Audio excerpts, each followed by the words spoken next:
श्रीराम जय जय राम। श्रीराम जय जय राम। श्रीराम जय जय राम।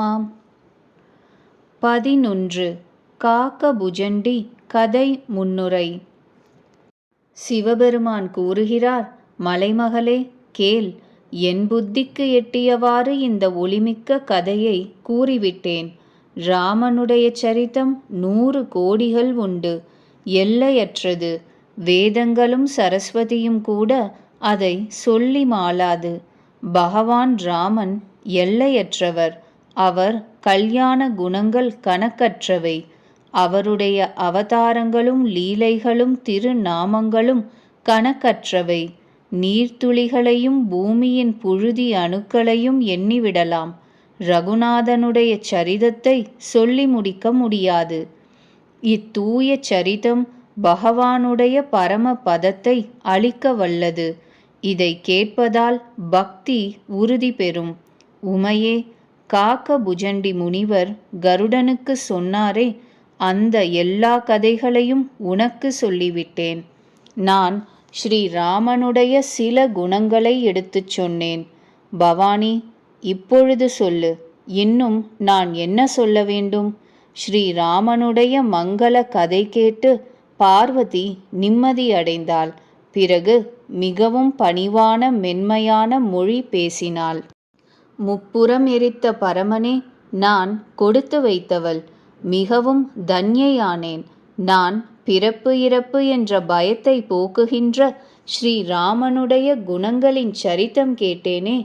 கருணையின் உறைவிடமே, இப்பொழுது தங்கள் கிருபையினாலே நான் தேர்ந்து விட்டேன். எனக்கு மோகமில்லை. பிரபுவே, நான் சச்சித் ஆனந்தமயமான பிரபு ஸ்ரீராமனின் மாண்பை அறிந்து கொண்டேன். நாதா, தங்கள் மதிவதனம் இருந்து பெருகியது கதை என்ற அமுதம். அறிஞர் பெருமானே, என் காதுகளில் அதை ஏந்தி பருகினேன். போதுமென்றே தோன்றவில்லை.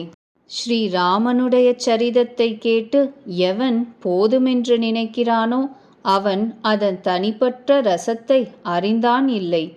ஜீவன் முக்தரான முனிவர் கூட பகவானுடைய குணங்களை இடைவிடாது கேட்கிறார்கள். எவன் சம்சாரக் கடலின் அக்கறை சேர விரும்புகிறானோ அவனுக்கு ஸ்ரீராமனுடைய கதை உறுதியான கப்பலாகிறது. ஸ்ரீ ஹரியின் குணங்கள் சிற்றின்ப நாட்டமுடையோருக்கு கூட காதுக்கு இனிமையானவை, மனதிற்கு உகந்தவை. உலகில் காது படைத்தவன் எவனுக்குத்தான் ராமச்சரித்தம் பிடிக்காது? ராமச்சரித்தம் பிடிக்காத அப்பாவி முட்டாள் ஜீவன் நிலையிழந்த ஜடம். நாதா, ஸ்ரீ ராமச்சரித மானசத்தை தாங்கள் பாடினீர்களே, அதை கேட்டு நான் எல்லையற்ற சுகம் பெற்றேன். இந்த அருமையான கதையை காக்கபுஜண்டி முனிவர் கருடனுக்கு சொன்னார் என்று கூறினீர்களே, அந்த காக்கை உருவம் பெற்ற கூட காக்கபுஜண்டி வைராகியம், ஞானம், பேரறிவு இவற்றில் உறுதியாக இருந்திருக்கிறார். அவருக்கு ஸ்ரீராமனுடைய சரணங்களில் ஆழ்ந்த பற்று இருந்திருக்கிறது. அவர் ஸ்ரீராம பக்தியை பெற்றுவிட்டார் என்று எண்ணும் பொழுது எனக்கு பெரிய சந்தேகம் வருகிறது. முப்புறம் எரித்த பரமனே, கேளுங்கள். 1000 மனிதர்களில் ஏதோ ஒருவர் தர்மத்தில் விரதம் பூண்டு ஒழுகுவார். கோடி தர்மாத்மாக்களில் ஒருவர் சிற்றின்ப வேட்கை விலகி வைராகியம் பெற்றிருப்பார். வேதம் கூறுகிறது, கோடி வைராகியசாலிகளிடையே ஒருவர் உண்மையறிவு பெற்றவராவார். கோடி ஞானிகளில் ஒருவர் ஜீவன் முக்தர் ஆவார். உலகில் இத்தகைய ஜீவன் முக்தர் அரிதினும் அரிது. 1000 ஜீவன் முக்தர்களில் கூட பிரம்மத்தில் லயித்துவிட்ட பேரறிவு படைத்த பெரியோர் மிகவும் அரியவர். தர்மாத்மா, வைராகியம், ஜீவன் முக்தர், பிரம்மத்தில் லயித்தவர் என்ற வரிசையில் தேவதேவா, மதமாச்சரியங்களற்று மாயை அகன்ற ராம பக்தியில் ஊன்றிய மகா புருஷர் மிக மிக அரிது.